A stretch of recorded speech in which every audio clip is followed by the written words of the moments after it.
the first or second meetup, said it was awesome and that we should host it here.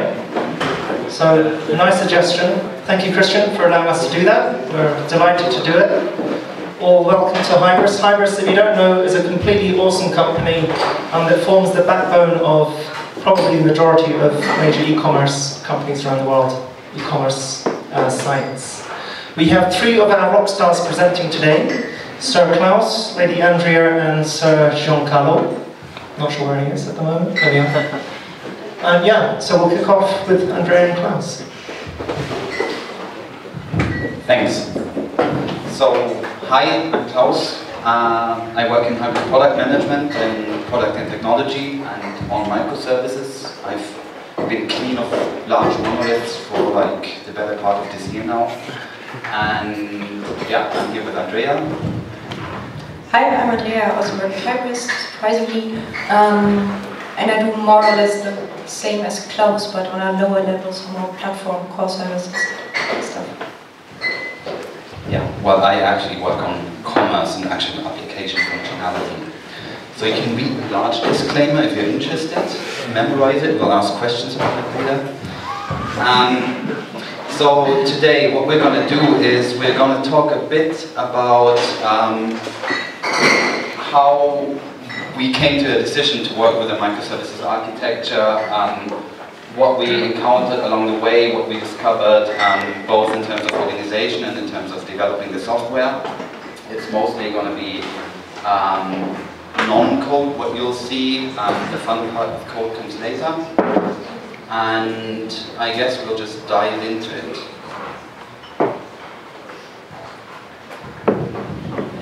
Yeah, so it all starts with, I mean, we're doing commerce software since 15 years and it hasn't been microservices, so why did we change? What is the vision behind what we want to do? And how do we hopefully accomplish it? Right, so maybe first of all, Hybris. We've been making enterprise software for the better part of 2 decades, actually, 15 years. And we have a very successful product out in the market, which is a Java platform that's very flexible and will be usually deployed in larger installations, customized. And it's essentially the typical monolith you have in terms of software. And it's a great piece of software, but we learned a lot of things throughout the years when developing it. So a few changes in the landscape and how software is done nowadays force us to rethink. So first of all, we've seen that scaling the software in different ways is a priority. So first of all, like having really large clients that have large load peaks, but also like scaling to many, many installations where you cannot really customize each installation that you want to have. So if you want to address smaller clients, you also want to scale out your install base. And as your software stack gets larger and larger, it becomes a challenge to retain your development speed because you have many integration problems between teams. You probably know all this because otherwise you wouldn't be working with microservices, right? But we've seen this hand-to-hand actually ourselves, and we have a large software stack, and if your integration test suite runs for 1.5 hours, then that negatively impacts development productivity. So splitting into smaller chunks that you can test individually largely helps us. Autonomy is a related effect. Like quite often if you have that large stack, we've seen dependencies and it's hard to roll out a release at one particular time because you have different layers, people work on different layers, you have a lot of dependencies that you need to map out, and it's just going to become more and more tedious as you add more and more modules. And it's also hard to build a community around it because you have the large monolith and people make customizations to it, and it's hard to rip out one of the individual pieces that you develop in this large monolith and use it elsewhere. That sort of is a constraint on the growth of the ecosystem. You cannot just build simple pieces that you want to add and share amongst other customers of Hybris, for example. It's just not that easy as we want it to be. So that's where we came from, and thus we kicked off hybris-as-a-service as an initiative. Yeah, so what we wanted to develop is a cloud product, as you can see, cloud. And a cloud platform that allows everyone to easily develop, extend, and sell commerce services and application. I don't know commerce anymore, it was commerce in the beginning. And let's just have a look at the most important parts of that. So, cloud platform, what we mean with that is that it has to be designed to scale. We have a set of core services for persistence, for search, for emails, for messaging, for events and everything. And all of those are built to scale, and we really pay attention to big technologies that are a good fit. Yeah, it should be open for innovation. So if you want to develop something on the platform, you can pick the technologies you like. We don't force you, or we don't force our teams as well. You can develop it whatever you want. And obviously everything has to be multi-tenant, like the infrastructure is shared, the databases are shared, these services are shared. There is no one instance for a tenant on any layer. Everyone? Yeah, so we think that the cloud platform that we're building is so awesome that we want to give it to the world as well. And it must be super easy for everyone to use it, so you can get all the information without signing up, and you can sign up without talking to sales. And we will not bother you with anything. And of course, if you develop a service, it's kind of useless if you can't share it with the rest of the world or earn money with it, so we took care of that as well and implemented some kind of community. And of course, it should be easy to develop, because if it's not easy to develop, it's not fun. And yeah, that's one of the reasons why we picked microservices as well, because it helps. So using your favorite languages and technologies, that wouldn't be possible if you wouldn't have those isolated services where you can say, services don't have a lot of restrictions, do whatever you want, they're very limited boundaries that we're giving. And yeah, low learning curve. So microservices, they are small, you don't have to learn a lot, you can just write a small service super quickly without having a lot of learning to do. And we do offer some like helpers, but they are really meant to be helpers, so you can use them, you cannot use them, whatever you want. I hope we can show you that they are worth giving a try. And yeah, this is the stuff that you can build with it, just tools.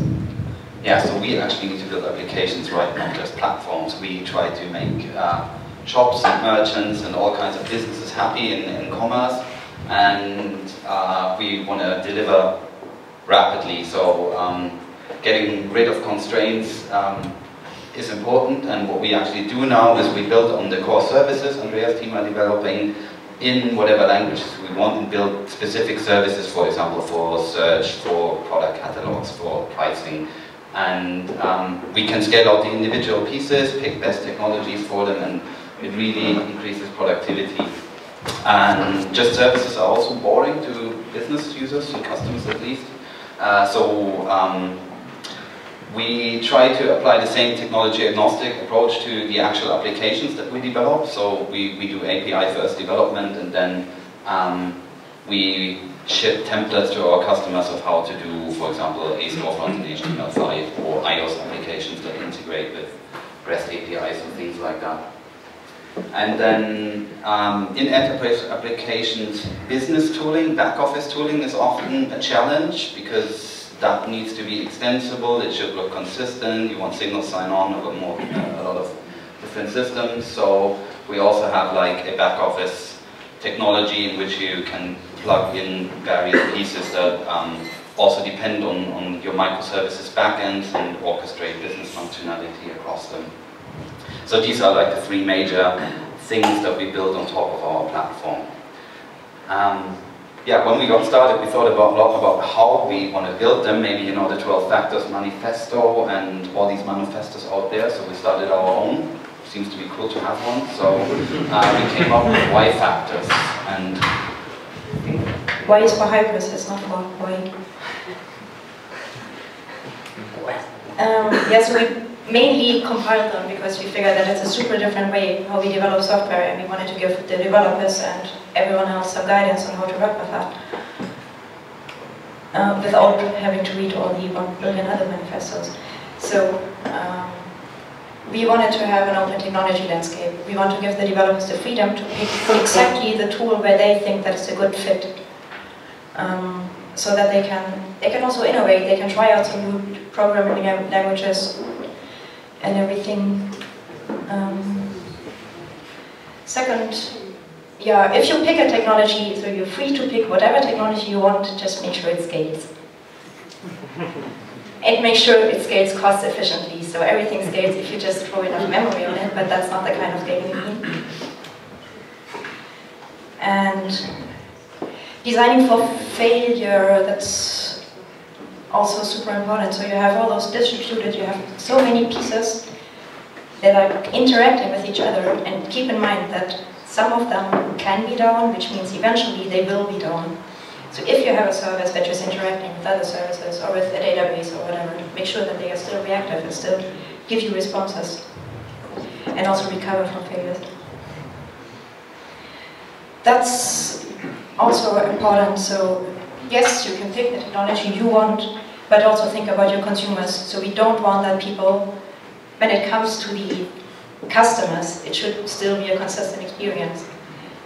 And it should be technologies that people know and nothing that we think is cool, so we picked it. So for example, we take OAuth 2 for authorization. We know it's not the best thing, we know it's not the most secure, it's not the most easiest to implement, but all of the global API players are using it, so that's why we chose it. And this is also super important. So we want to be in the cloud, we want to have all those super small services, and we want to bring them to the market super fast. Which means people have to take care of our testing and automating all the tests. All of that. Am I talking about design? Yeah, as I said, we're doing API first design, which is also just due to the changing world out there. Like, the times are over where you could just deliver desktop applications, or where you could just have web apps, and that's good. Like, right now, we actually don't know how things will be used. You've seen the Internet of Things showcases we're trying to build. All of that only makes sense if you actually define the interface and let people play and find out. Similar to accessibility of technology, like when we design APIs, they should be clear to developers. Like, everyone uses REST APIs out there, right, and services. Most of them use JSON and have standards, and yeah, we try to do the same. Like, it should really be all clear and all non-surprising when you use our APIs. We try to isolate the pieces of functionality that we build into a service. I think that's one of the key challenges that you also would face in your everyday life. Like, what's the right size of a service? And we try to put a lot of thought into, like, when is our service going too large? When are we actually building nano services? And so we try to build services that have no dependencies, but also have value by themselves. And by isolating them from dependencies, we can make sure that teams actually have that freedom to release on their own, deliver on their own, and go to market on their own. And that also means we need to have a fairly simple design. Like, the fact that we don't build a large software platform with millions of lines of code allows us to get, like, to simplify the software as such a bit. Like, we don't need to have 4 layers from data access, service, facade, UI everywhere. Like, some things can be simpler if they are actually simpler. And I think, yeah, how you design software is one thing. You also need to make sure that your teams are actually able to do this. And we find it extremely important that we have self-sufficient teams. Like, as soon as you create dependencies between teams, you destroy your ability to scale and to release independently. So we try to actually have teams that are long-term committed to certain services, certain pieces of functionality, and don't jump around, and we don't reassign services from team to team. We really try to treat teams as independent units. Surprisingly, we really managed, so that's kind of new for Hybris. We managed to have stable teams, and we only had one service that was switched to another team. yeah, also you need to enable your infrastructure to actually do that, because if you have a team and it needs to rely on your operations or infrastructure team to do everything, like if they can't deploy to the cloud themselves, then that's it for autonomous releasing and autonomous production. So we use Cloud Foundry actually as our platform stack, and all the teams just deploy and maintain and release their versions themselves. And this also includes access to logging or monitoring services. So all the teams can see all the logs from all the services, so that we can debug and don't have to go to the operations team. File a ticket, can it please get access to the logs? And same for monitoring. You define your metrics, you define the thresholds for the alerts, and you receive the alerts. But it comes as a price, So the problem with the approach is that you cannot have an ops team, because if you had an operations team that ran all your microservices and you give all your teams technology freedom, then each team would have to write a book that big about operating their own service and explaining what the hell vertex is and how you actually debug it if it breaks down. So our teams actually get operational responsibility and have to debug it, run it, scale it themselves, maintain it. So there's a trade-off, like the more freedom of technology we give to teams and the more freedom they have to pick the right tools, the more we have to make sure they actually run it themselves. Everything else just, we wouldn't know how to get it to work actually. So much for theory. How about we go into a bit of Mickey Mouse architecture about what this actually is? This is for Terry. Is he still here? Thank you so much for getting always the credits for calling architecture. It's product management. We don't understand this stuff otherwise. Okay, so at the very bottom, obviously you need to have some platform, and underneath that there are still servers, but we don't want to talk about that now. So we do use Cloud Foundry as a platform as a service provider, because it's there, we like it, and it has a super easy to use command line tooling to deploy stuff, to start stuff, to stop stuff. The next layer then, backing services, that's like infrastructure, databases, MongoDBs, whatever. And we do not want to expose that to our customers directly, because first of all, it's horribly complex, or it can be horribly complex, and we want to make it easy. And second, it's also super dangerous. If you give random developers free access to all your MongoDB functionality, that just randomly can wipe data, which wouldn't be so cool. So what we did is, we do provide a very thin REST layer on top of all the infrastructure components. One example is a document storage. It has, for most of the basic CRUD functionality or search or whatever you can do with Mongo, it has more or less the same API. But it's secured, it's tenant separated, and we do not allow to do dangerous stuff. So here are some core services which we have, and the important point is that, so we have two MongoDBs, because we say that services should be isolated, which means they shouldn't share one database, because if this Mongo dies, the document storage should still work.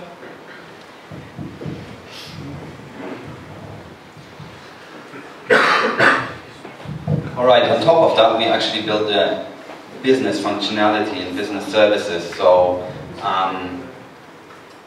I do commerce, so I need to care for example, for products, prices, inventories, categories.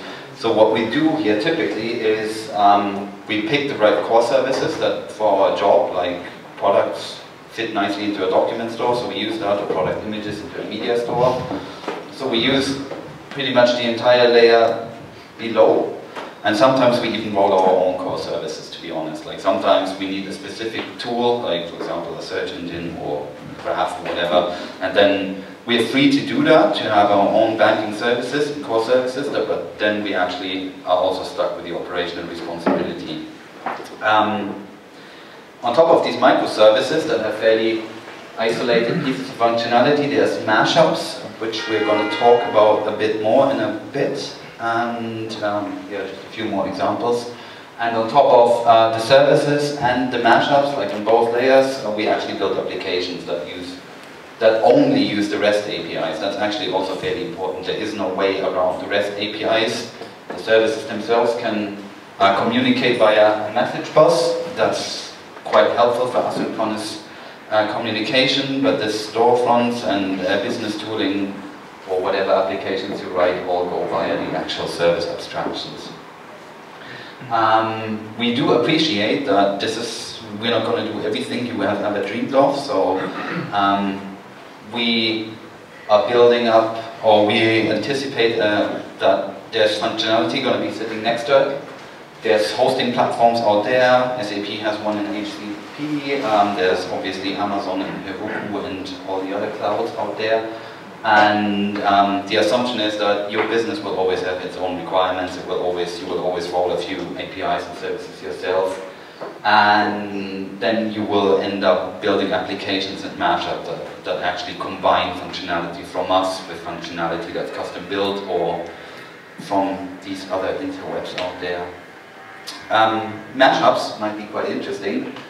How many of you read the Netflix tech blogs? About half. So for them you can fall asleep briefly. So the problem is we abstract functionality in microservices. So pricing is separated from product because pricing can get indefinitely complex, user-specific, time-based, promotions, blah, blah, blah.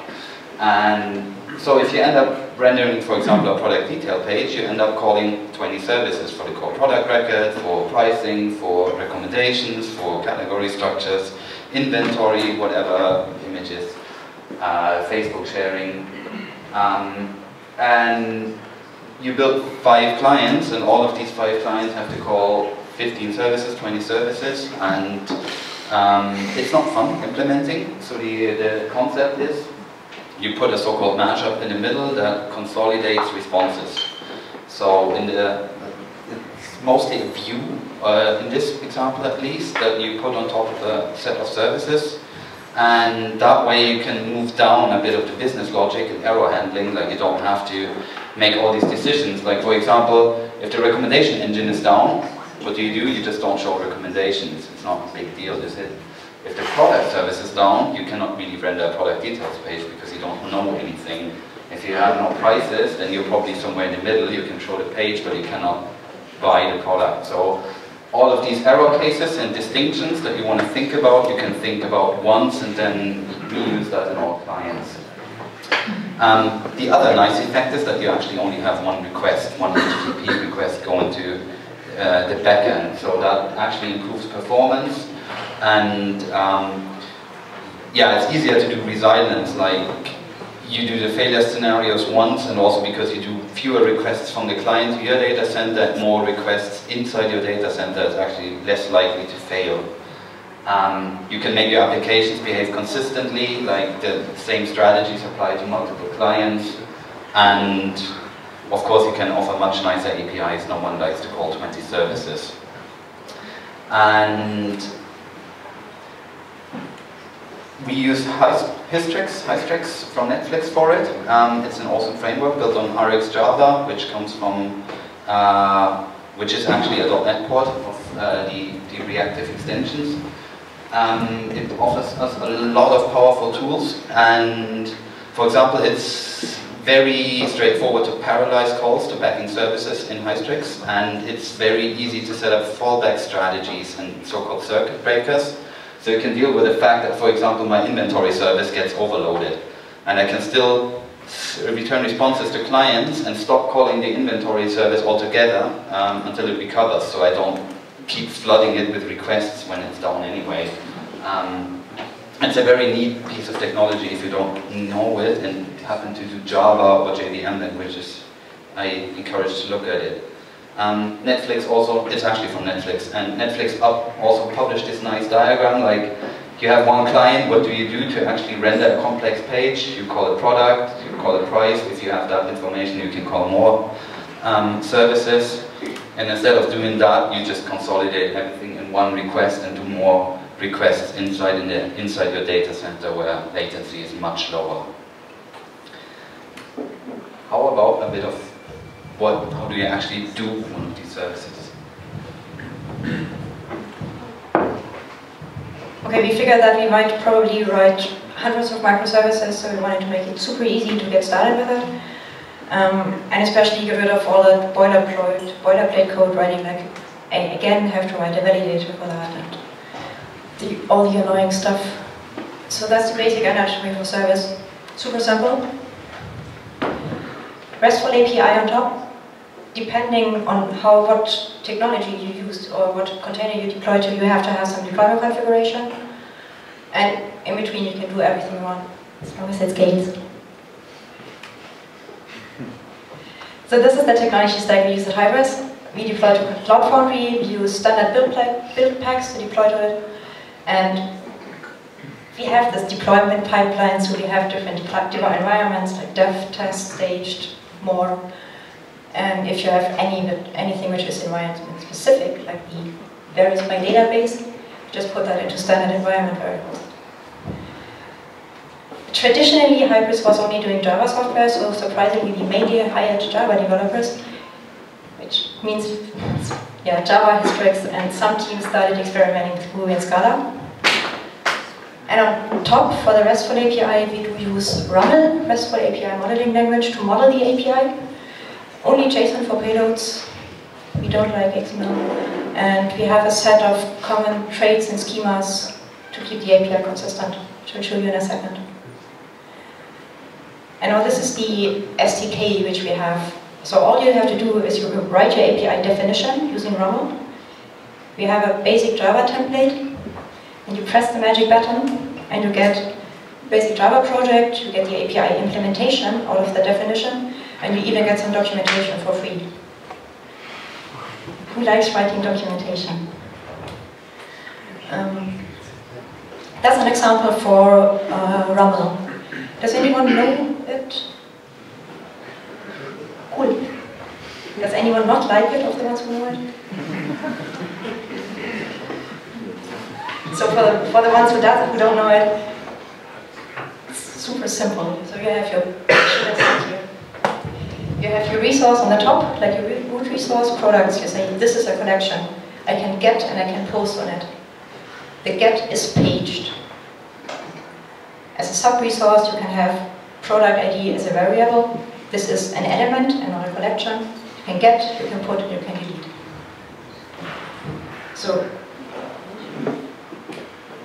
really easy to understand. Yeah, we picked RAML because it's an open specification. It's built on open standards like YAML and JSON. And because it has that awesome pattern sharing support. And a lot of tools to support you when you're developing. So there's an API designer, there's an API console for trying things out.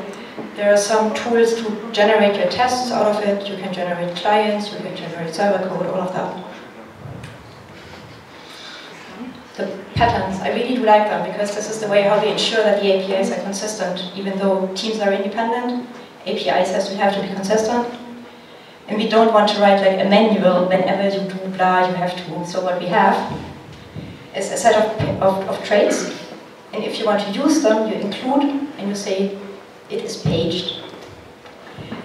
So you don't have to think about should I call it page size or a page. And that generates you 2 parameters to use with your resource. Page number, page size. You can't do anything wrong. The other mechanism which you can use for reuse are schemas. Yeah, it's similar to the patterns actually. What you find is that your front-end developers hate you if you become inconsistent in your schemas and your patterns, like if query parameters vary, or like our example, like if error messages look different for every service you call, they're actually less likely to catch errors. Or we have products everywhere, we have addresses on customers and orders, where there's so many entities that you use in a lot of microservices. And it greatly helps to outsource the schemas and put them in a central location and reuse them. It's just going to make life so much simpler for everyone developing against the APIs. We find that very important in everyday life. And it's my favorite one, is documentation.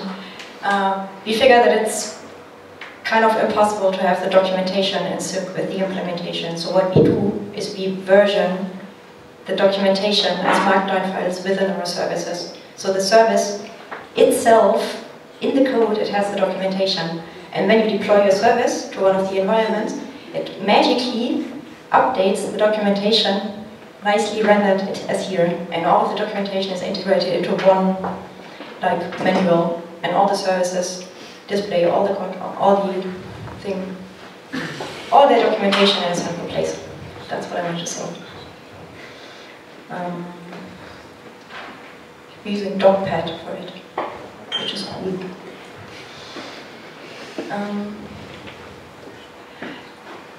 Yeah, so I told you we wanted to make it easy to develop a service, and I will show you how easy.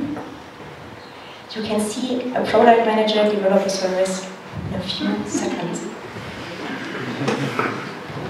by copy-pasting 3 commands.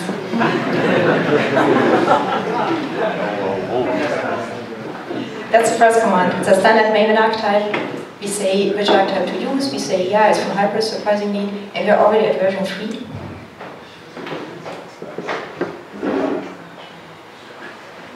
And actually, so you have to enter your group ID. That's easy. You have to pick a name for your service.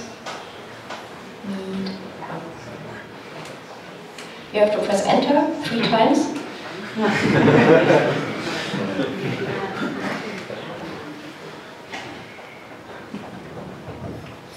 And then, okay, typing with the mic is super.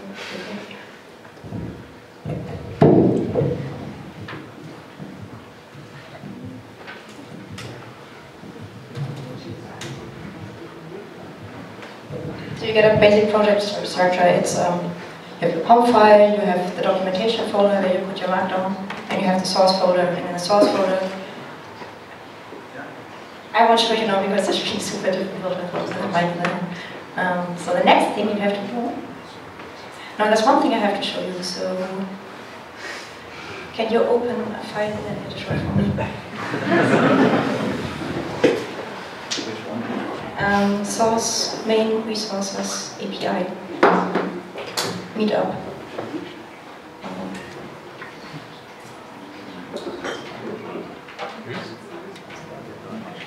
Yeah. So the generated service, it comes with a sample RAML file. So just in case you never ever developed a service and you don't know anything about it, you have something to get you started. It includes some of our common schemas. It includes some of the common traits. And then you have the example which I showed you before. And now, what's the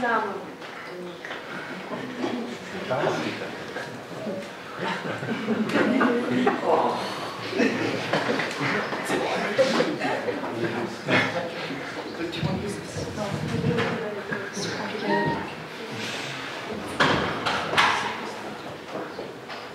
It even runs tests. Have you seen that?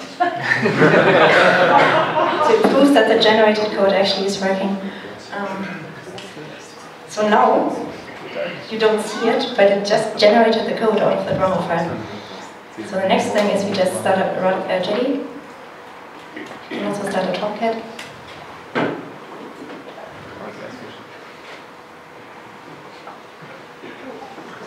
So you actually spend the most time waiting for downloading stuff from the Artifactory. And Rosa.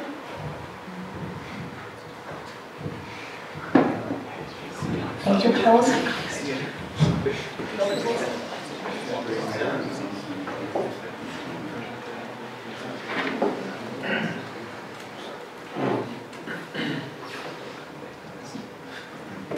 Yeah, and here you can see the API console, and you can see that it really matches the RAML file from before. So if you expand the products, you just click on the get. So this is the auto-generated documentation. You just have to put some comments in your RAML file, and then you see you have a get, you can get all the products, you can see page number and the page size which are coming from the trait, magically added.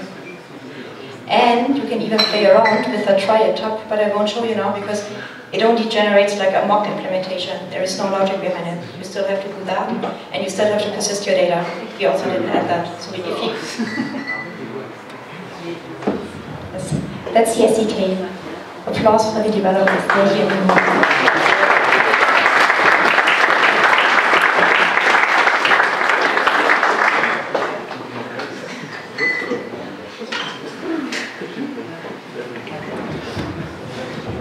Okay, so just imagine you just generated your first service. It doesn't do anything.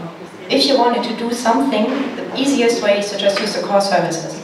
If you wanted to persist data, use the storage services which you have. If you wanted to send out events, use the event service which you have. If you wanted to send emails, use the email service. Or yeah, obviously you don't want to just store stuff.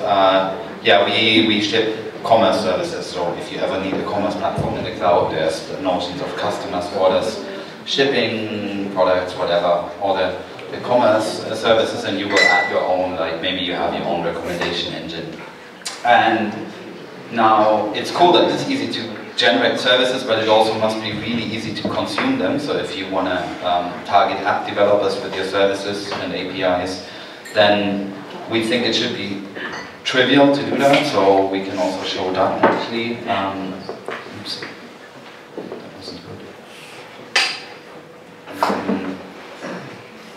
So instead we try to make it as straightforward to developers as possible to actually call APIs. So what we do is like we implemented standard OAuth flows, and somewhere in my history it is like, yeah, you can just do logins. All you need to do is specify your tenant, and you get an auth token back, an access token. And then what you can do is you can actually just query an API, just submitting the bearer token that encrypts your access rights or encodes your access rights, that we then on our authorization layer expand. So this is the outward-facing view. It actually all goes through proxies in RPG, and from there it gets replaced into service roles, tenants, and user identification that we can then use in the back end.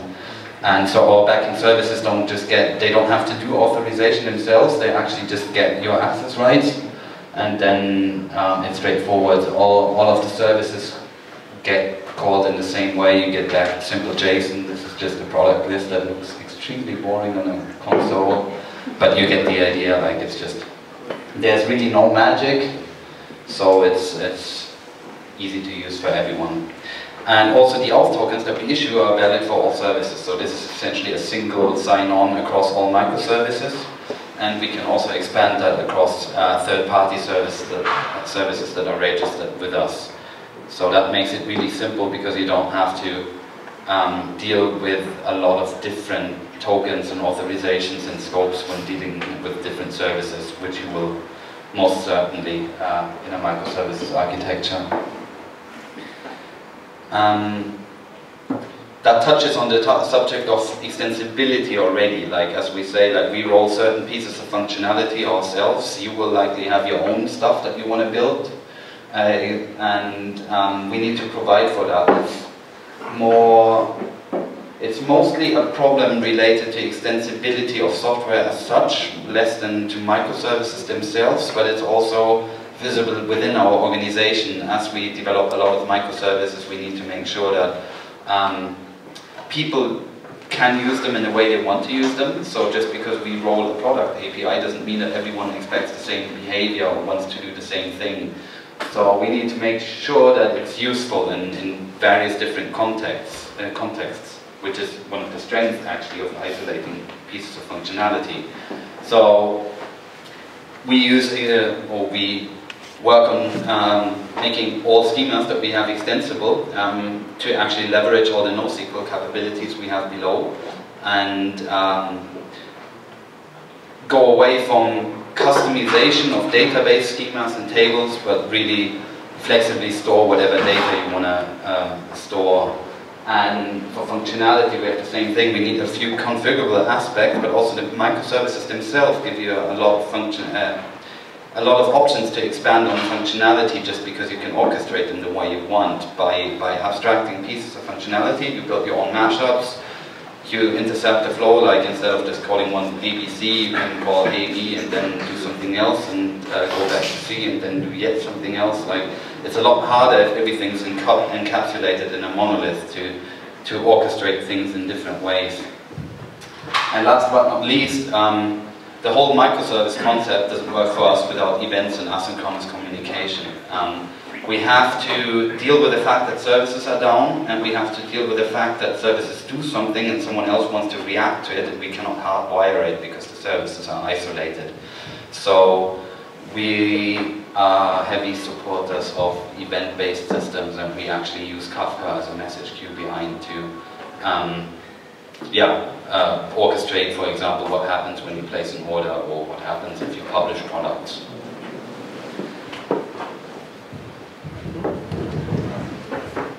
That slide is basically here to answer the most common question we get, which is how do you isolate data? And the answer is it depends on the storage solution we use. So this is the example how we do it for Mongo. So this is the APG proxy. And Klaus showed you just pass your authorization token, and you can trust this token. And here at the proxy, the token is dispatched into your tenant and the application which is making the call. And based on that information, we do separate the data. So in this, there's just this one central document storage, and it's isolated by microservice and by tenant, which is one database per service, one collection per tenant. Super easy. And yeah, Mongo unfortunately isn't the only storage solution we use. We also use Cassandra, we use Elasticsearch, we use Kafka, basically so many things, and it's not exactly trivial to find out how to isolate the data. Yeah, the upshot is really that you can separate the problems. So search systems usually have different scaling characteristics than your transaction store. So for transaction store, you probably know that you will have a certain limit, and if not, then scaling is fine because you make money actually with each transaction, so it doesn't matter if it's so expensive. Yeah, we use database isolation on Mongo. Like on Solar, you will be using cores per tenant. On Cassandra, table spaces seem to be, key spaces seem to be a good option. Yeah, the downside is polyglot persistence. You have to think a lot more about individual problems, but then you also get a lot better solutions out of it. Now, while talking about making money, you probably want to make money. No? Services. Okay. Nobody said, yay, money. So yeah, you develop your service using the Awesome SDK, consuming the Awesome commerce services, and now you want to offer your service to others so that they can use it as well, because it's only fun. So the more microservices you have to build your solution from, the more fun it is to develop, because the less you have to build yourself. The problem is that everything which comes after development is just super annoying. So you have to find some marketing or sales channels, you have to do access control, all that OAuth stuff. You have to make it easy to integrate with other services. You want to measure the usage and then build users based on this. Build tenants based on the usage, and in the end send out invoices and get the money. Guess what? I make this easy for you. Buy. All you have to do is fill in this simple form. It's not the final version, so we're still in the middle of development. Find a name for your service, enter a description, enter the base path. The beginning, so the root URL of all the services will be the same, which again makes it super easy and super nice for consumers of the APIs. Base path, this is unique across all services. Enter the URL where your service is actually deployed, because we don't want to host your stuff, really. Your documentation, and then save. And this will create the APG proxy, which can be used for authentication, metering, and billing, and maybe some more things. And it also puts your service on some kind of community hub, which we still have to define a bit, where you can then offer it to other people and sell it.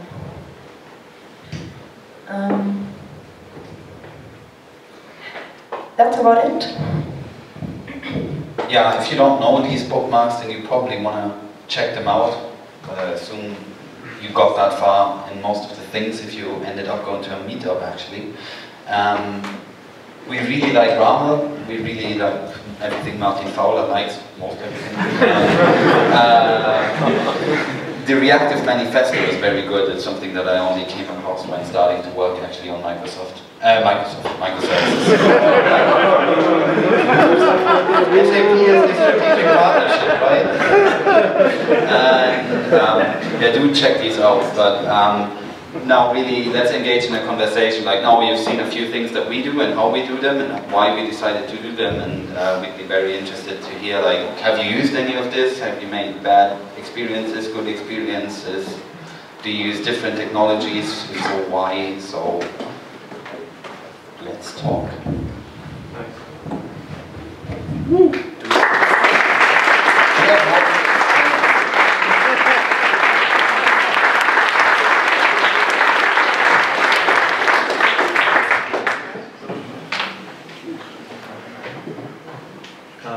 Questions? Or? Yeah. Just to get a quick idea of the scale, how many teams are we talking about? What's the average size of the team? How many services does each team actually support? What's the 24/7 guidelines? Okay, so we're not live yet. That answers the 24/7 question. We have 8 teams working in the core services area, 1 working on the SDK, 1 working on Cloud Foundry, and 1 working on this community hub, 1 working on the documentation tooling, and there's 4 left to work on services. Teams have between 2 and 3 services, and sometimes more. in the core area, at least I think in commerce we have more. And yeah, so we only started development in February also.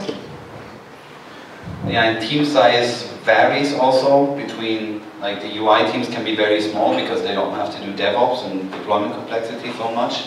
The functional teams are mostly team size 6, 7, 8, typical Scrum team size. And we have to make sure that we have a mixed composition, so teams need to write all their tests, do all their deployments, etc. So yeah, all DevOps culture, all test automation, etc. The 24/7 question? We're not live yet, so we're still working on. So one advantage we have is that we're fairly global as a company, so we can deal a bit with time zone shifts, but the intention is to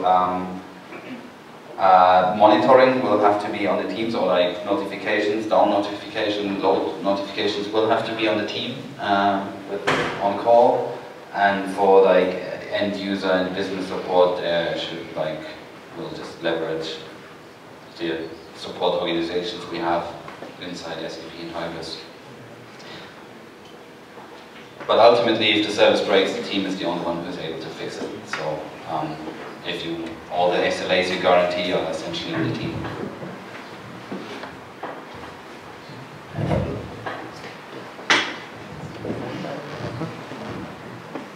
Yeah, I got a question. I've seen that your services are pretty tightly aligned with their databases.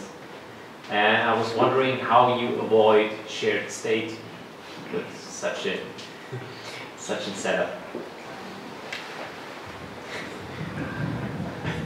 You're shooting also for like the right size of a service, like when is the service self-confined, I guess? Like when does it have enough state to be itself, or are you talking about consistency and scalability? I was going more in the scalability direction. Oh, like session statements, things like that. Well, you would have a microservice dealing with that that's probably fast and has good read characteristics on scale for state, but we don't do any session state in web servers, for example. All state is either application state or it's actually persisted in databases, so we can kill services and shut them down, but we don't have any stateful services as such. That said, actor systems might provide an exit if, in case we think that's a problem. So I think there's going to be certain problems that we will address probably in a scalar-agile combination and have stateful actors for some scenarios, but we don't have any of those live yet. I think the question was, do the services access the same distributed database? I mean, can they... Different services, same database. So we try to avoid that, and however there's a lot of query patterns where you want to do that, like where you want to access data from multiple data stores, right? So polyglot persistence helps you. And the solution that we're favoring is to denormalize data for query optimization. Like, for example, like if you want to query product prices and categories together, just chuck everything into Elasticsearch and query from there. You have to deal with consistency, latency, etc. But it's, yeah, we isolate the query from the other load patterns and the other data patterns. And we actually don't have services that share databases. So we have multiple instances of one service sharing a database. We don't never have services that do share a database. And how is it with something like formerly known as foreign keys or referential utilities? So if you have, yeah, maybe deleting something that is referenced in another service and Business problem. Yeah, Yeah, it's harder because you have to do case by case and you have to think about the impact. So mostly what we do is we synchronize all the events. So we, like when we delete something here and we want to delete it elsewhere, we would fire an event that this entity has been deleted. We have guaranteed delivery on the Kafka events. They might appear twice, but then we do this. Several modules. You have many consumers for this event. Yes, yeah, there can be many consumers. And another solution could be to use a mashup for that. So if you say, if I delete something here, it must be deleted in 5 billion services. I have the next question for this orchestration stuff that you show. Who's developing this or who's responsible for this? Because it's yeah, because it's a kind of cross-cutting concern, and not the module owner is responsible for this, I think. Essentially, we treat mashups as services because mostly they expose APIs to the outside world. Like sometimes they could just be workflows or backend things, but mostly they expose APIs and then just orchestrate behavior across microservices, and they're deployed instances that we scale separately. One interesting thing is that we see that Groovy is actually, for example, not a bad language to do mashups, because especially if you do views, you get several data objects, JSON objects back that you consolidate into one data structure and surface that. And type unsafe languages are quite convenient for it, but it's not a must. Like we also write some but we treat them as services right now. We're looking at ways to make this more open. We're trying to reduce the number of lines of code that we need to write a mashup and try to reduce the complexity we have in mashup, but right now they're essentially services.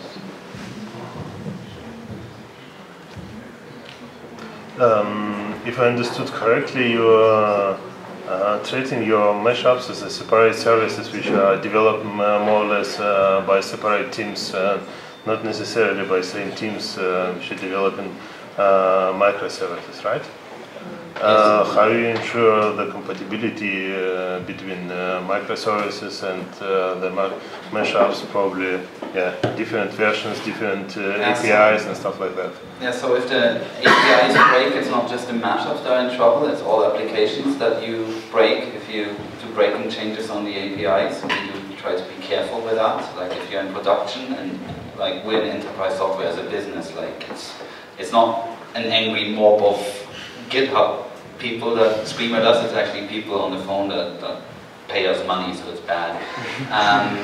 So we will have to have long grace periods for APIs. And the other thing is we try to do as much contract testing as possible. So for example, our mashups that would do product details would have an acceptance test suite or integration test suite that mimics all the calls that the mashup itself is doing.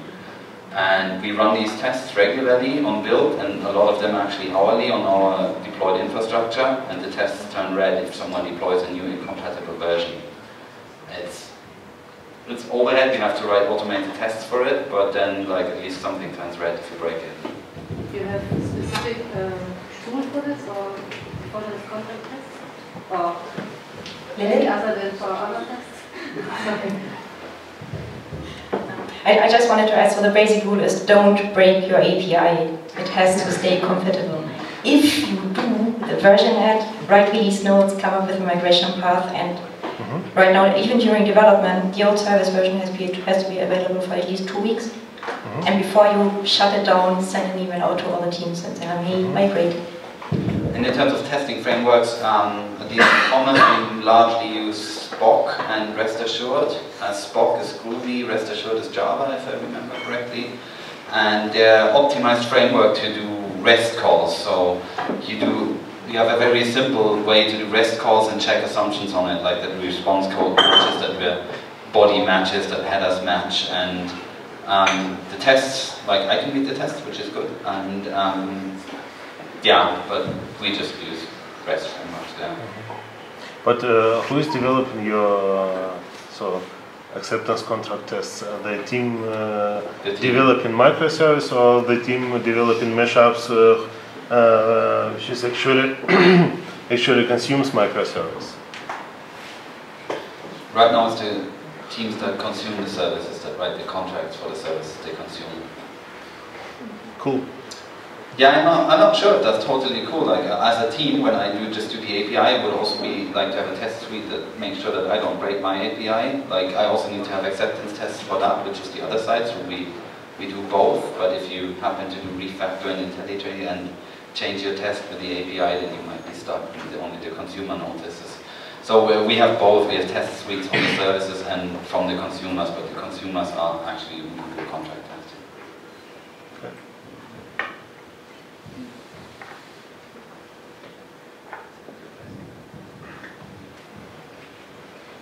No more questions? Then shall we have a 10-minute break? And then go on to Vertex and Thank you, that was excellent.